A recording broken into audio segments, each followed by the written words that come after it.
do tohto stretnutia celé družstvo išlo predovšetkým s tým, aby to tu dobre dopadlo, keďže už bol ten piatok 13. aby sa naozaj do týmu dostala tá správna pohoda pred zápasom s francúzskym Bourges. Nešlo ani tak o ten piatok 13. ako o to, že keď sme tu boli minulý rok, tak tiež sme si mysleli, že to pôjde ľahko, ale trošku sme sa sekli, lebo ten polčas sme predsa len prehrávali. Ale dneska si myslím, že to bolo celý zápas sme vyhrávali, takže v pohode.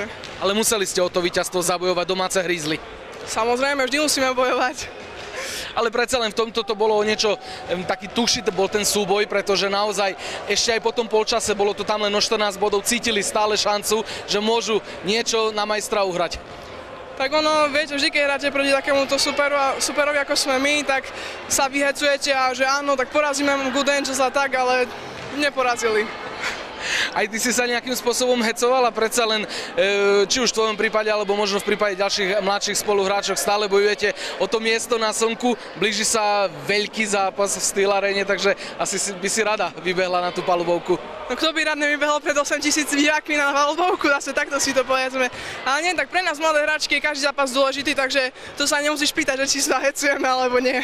Je mi to absolútne jasné. Žofi, na záver už len ako vidíš to, čo nás v stredu čaká, pretože naozaj už si to naznačila, bude plný dom, bude ťažký super. Takže čo z toho preváži možno a čo by už mohlo na tretí pokus košickým basketbalistkám pomôcť zdolať takéto nepríjemné čaro Steel Areny, že sa tam ešte nevyhralo?